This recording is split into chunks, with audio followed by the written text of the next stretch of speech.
Okay, we're back and we have more lights than before. Look at that. Beautiful. That throws it off. That's weird. It looks like I'm about to tell a scary story. And actually, I am about to tell you guys a scary story. Ooh, this is going to chill your blood. We are going to learn about Joe Biden today. Joe Biden, who is, you may have seen Joe Biden. You've probably watched my cartoons of him and possibly even seen the real Saturday Night Live character himself up on stage, failing to finish a sentence properly. We hold these truths to be self-evident. All men and women created by you know the thing. But who is the man behind the myths and the legends? Well, Joe Biden was born in Scranton, Pennsylvania. He went to Syracuse University College of Law and was immediately accused of plagiarism. His first year there, about 5 out of the 15 pages of the law review article he wrote had allegedly been plagiarized. He failed the class and had to retake it. All right, I understand that these were the days before the internet when it was harder to find these things, but 5 out of 15 pages? That's like a lot. I was afraid to copy and paste comments from Wikipedia articles into my assignments, which is why I never did it. Also because that would be wrong.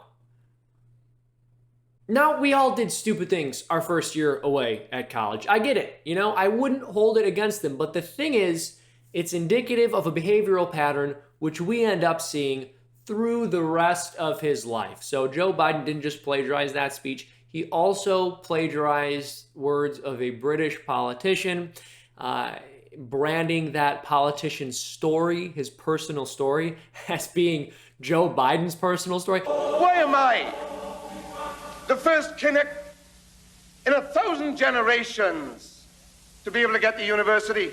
Why is it that Joe Biden is the first in his family ever to go to a university? Was it because all our predecessors were thick? Is it because our fathers and mothers were not bright? Those people who could sing and play and recite and write poetry? Those same people who read poetry and wrote poetry and taught me how to sing verse? We're not talking about plagiarizing some vague line about how great democracy or liberty are or some other milquetoast political point, right? We're talking about Joe Biden actually drawing from this man's life story in a speech that he was giving and playing it off as his own life story. What's up with that? Why? That's a weird thing to do.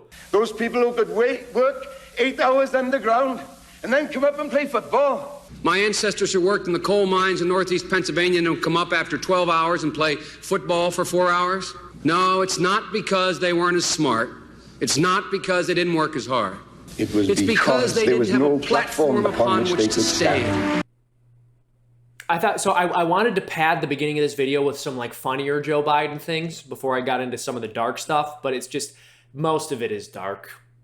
There's not all that. I mean, he is funny insofar as he can't say words right. If you agree with me, go to Joe 30330 and help me in this fight. But he's also not funny insofar as he has sent men to die in wars on false pretenses and been very, let's say, handsy with women, possibly even sexually abusive, which I'm sure all of you have heard about and we'll get into.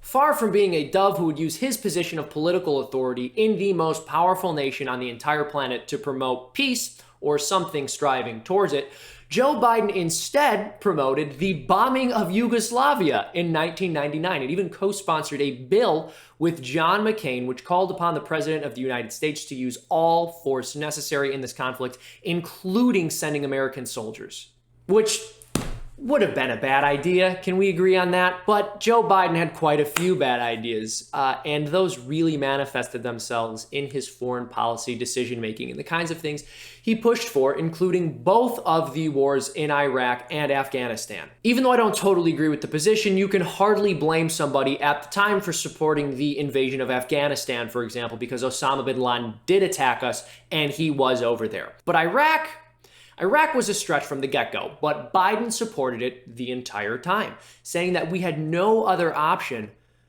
but to dethrone and depose Saddam Hussein because he was going to develop nuclear weaponry. The objective is to compel Iraq to destroy its illegal weapons of mass destruction and its programs to develop and produce missiles and more of those weapons. Saddam is dangerous. The world would be a better place without him. But the reason he poses a growing danger to the United States and its allies is that he possesses chemical and biological weapons. We now know this is a complete fabrication. Saddam Hussein was never a significant foreign policy threat to the United States. And a lot of people are dead because of the American people having been sold on the belief that he was. We're also trillions of dollars in debt, by the way. I believe about $2 trillion of the $20 trillion, I think $27 trillion in national debt that we currently have can be attributed to the conflicts in Iraq and Afghanistan.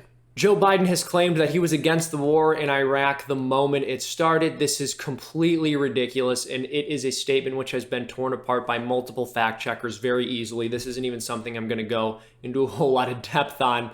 Joe Biden was pushing for war in Iraq as early as 1998, before 9/11. The only way we're going to get rid of Saddam Hussein is we're going to end up having to start it alone, and it's going to require guys like you in uniform to be back on foot in the desert, taking taking Saddam down. You know it, and I know it.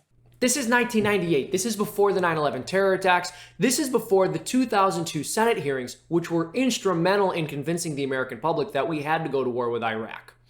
And if only there was some way that Joe Biden, being against the Iraq war from day one, could have been involved in that Senate hearing to tell the American people that war was not the answer. Oh, wait, no, Joe Biden, excuse me, I'm sorry, I forgot. Joe Biden was involved. In fact, Joe Biden was able to pick all 18 of the witnesses who spoke to the Senate about the war and whether or not the United States should pursue a foreign policy strategy which involved invading Iraq.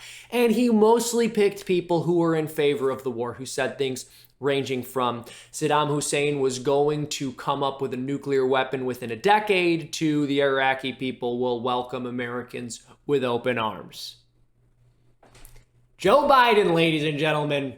So he takes a share of the responsibility for literally thousands of dead bodies. And also he sniffs little girl hair. Why would you want this man to be your president?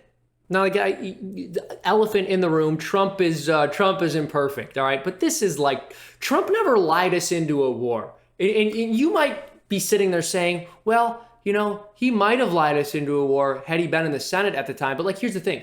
Trump was never a senator. He had a real job. He was a real estate developer and manager and tycoon. He was building things for America, not tearing them apart, not destroying other countries, building up our own instead. Trump's not perfect. He does leave quite a bit to be desired, but he is, for example, the most pro-life president we've had in the history of this country. And Joe Biden is not only not pro-life, but he's really bad on the warfare issue and has been really bad. So whenever I hear a left-wing person say something like, the pro-life issue should extend beyond abortion, man, what about like warfare and poverty, etc.? It's like, yeah, but Joe Biden is bad on those things too. Like, Trump is better than Biden on basically everything for all of his flaws. Also, another fun fact here, in 1989, Joe Biden said that George H.W. Bush was not going far enough in his prosecution of the war on drugs. Now, I'm not as libertarian as I used to be on a number of issues, and not even necessarily on the drug issue, but the war on drugs has been a clear-cut failure from basically every perspective. But Joe Biden thought, we weren't doing enough of what we were doing in that context. But frankly, the man has a record of supporting wars which create nothing but untold suffering for the American people. So this is pretty much par for the course. Now, the darkest part of this story is the very end, or arguably the darkest part. I mean, we were just talking about war a moment ago.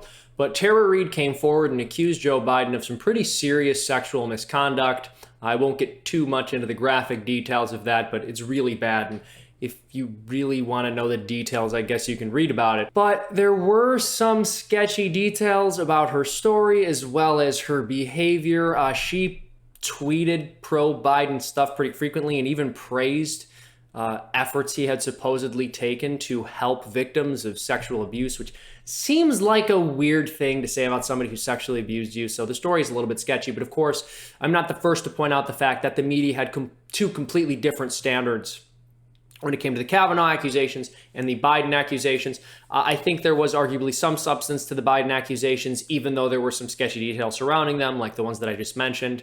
But ultimately, we have no idea whether or not he sexually abused this woman. However, he donated a lot of his records from his entire time in the Senate to his alma mater in 2011. And those records were supposed to be released in 2019. And those records would probably contain any complaints that were made against Joe Biden by Tara Reade or other women who worked for him.